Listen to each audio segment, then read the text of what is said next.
Hello दोस्तों, हम आपके लिए हर संडे एक दिल दहला देने वाली हॉरर स्टोरी लाते हैं। अगर आपको हमारी कहानी अच्छी लगे तो हमारे चैनल को जरूर सब्सक्राइब करें। Summer camp. बचपन में गर्मी की छुट्टियां हम सभी की फेवरेट हुआ करती हैं और उन छुट्टियों में समर कैंप हम सब कभी न कभी गए ही होंगे। पर क्या हो अगर यही समर कैंप आपकी जिंदगी की सबसे ज्यादा खौफनाक याद बन जाए। घटना जॉर्ज के साथ 2010 में हुई थी, जब वह 14 साल का था और वह अपने शहर से दूर पहाड़ों में एक समर कैंप के लिए गया था। समर कैंप की कैंप सहित उसके नाना नानी के घर के काफी पास थी, इसलिए वह काम शुरू होने से पहले कुछ दिन के लिए वहीं चला गया। उसके नाना ने कैंप के ऑर्गेनाइजर से बात कर ली थी कि जॉर्ज को बीच रास्ते से ही पिक कर ले। कैंप ऑर्गेनाइजर में जॉर्ज के नाना को एक स्पॉट बता दिया जहां से वह लोग जॉर्ज को प्रकट करने वाले थे। जॉर्ज और उसके नाना उस लोकेशन पर पहुंच गए, लेकिन वहां कोई बस नहीं थी।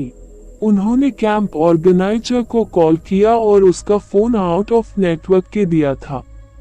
उन्होंने काफी देर इंतजार भी किया, पर वहां कोई नहीं आया।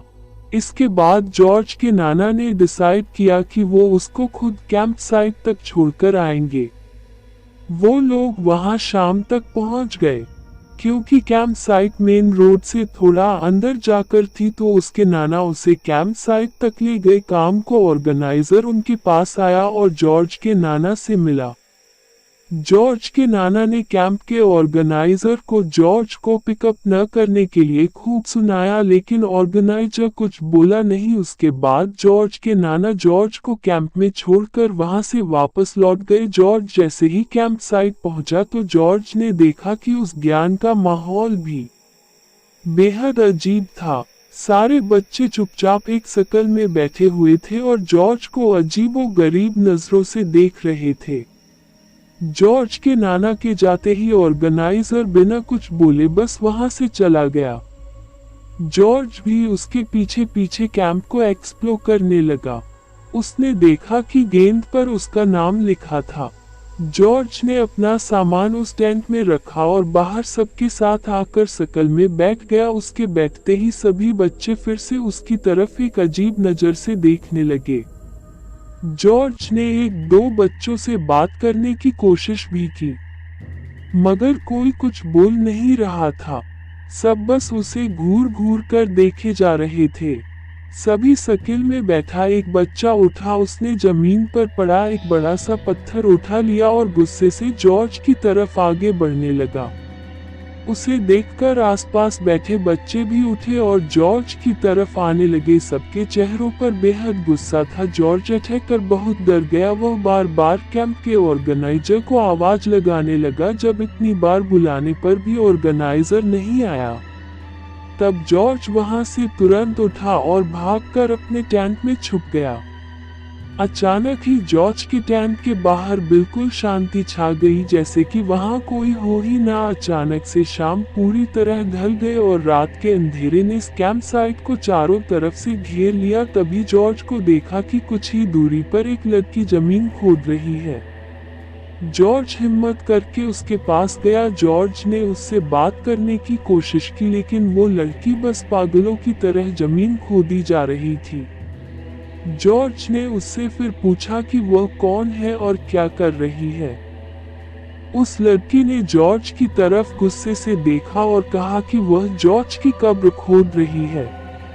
सुनकर जॉर्ज राउत और जल्दी से उस लड़की से दूर भाग गया। जॉर्ज को कुछ समझ नहीं आ रहा था कि उस कैंप में आखिर हो क्या रहा है। उसने सोचा कि वह कॉल करके अपने नाना को वापस बुला लेगा और उनके साथ वापस घर चला जाएगा। ऑन कॉल करने के लिए बुक कैंप ऑर्गेनाइजर के तहत में गया। उसने जैसे ही उस टेंट में झांका तो वहां कोई नहीं था, लेकिन अचानक किसी ने जॉर्ज को पीछे से धक्का दिया और गेंद के अंदर जाकर गिर पड़ा।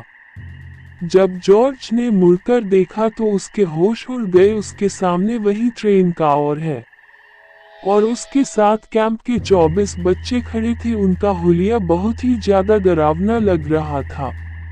किसी का शरीर जला हुआ था तो किसी की हड्डियां टूटी हुई थी।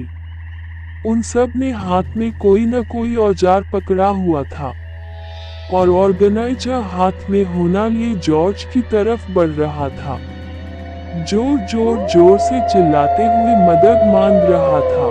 उसने अपने हाथों से अपनी आंखें बंद कर ली, तभी किसी ने उसके हाथ पकड़े से आवाज लगाने लगा। जॉर्ज में जब आंखें खोली तो उसने देखा कि उसके सामने उसके नाना बैठे थे।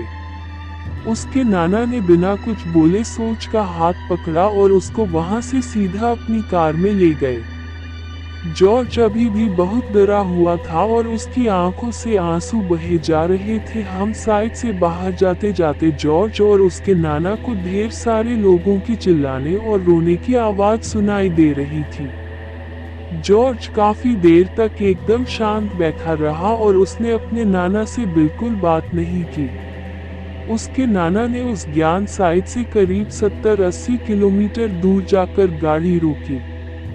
जॉर्ज के नाना ने जैसे ही उससे उसका हाल, तो वो जोर से रोने लगा और उसने अपने नाना को सब बताया। वो सब जोश के साथ उस साइट पर हुआ था। उसके नाना ने उसे शांत किया और जॉर्ज को गले लगाकर उसे एक ऐसी बात बताई जिसे सुनकर जॉर्ज का दिल दहल गया। जॉर्ज के बहाने उसे बताया कि जब वापस लौट रहे थे उनका फोन आउटलुक नेटवर्क हो गया था। जब कुछ दूर जाकर उनका फोन नेटवर्क में आया, उनको एक फोन आया। फोन समर कैंप की टीम से था। उन्होंने उसके नाना से कहा कि वह बहुत देर से उनका फोन मिला रही है। उन्होंने जॉर्ज के नाना को बताया कि जिस बस में सब बच्चे और कैंप ऑर्गेनाइजर था उसका रास्ते में ही आ गया था और उस एक्सीडेंट में कैंप ऑर्गेनाइजर के साथ साथ बस में मौजूद सारे बच्चे भी मारे गए। उस फोन कॉल के तुरंत बाद जॉर्ज के नाना जी फौरन ही जॉर्ज को कैंप से वापस लेने आ गए। जॉर्ज और उसके नाना जी काफी देर तक एक दूसरे को गले लगाए रहे। उस दिन जॉर्ज 2 बार मौत के मुंह से बचा, लेकिन उसके साथ जो भी हुआ उसके बाद से कभी भी वो इसी कैंप में नहीं गया और न ही कभी बोस भूटिया कैंप को भुला पाया है। अगर आपको हमारी कहानी अच्छी लगी तो हमारे चैनल खूनी संडे को जरूर सब्सक्राइब करें।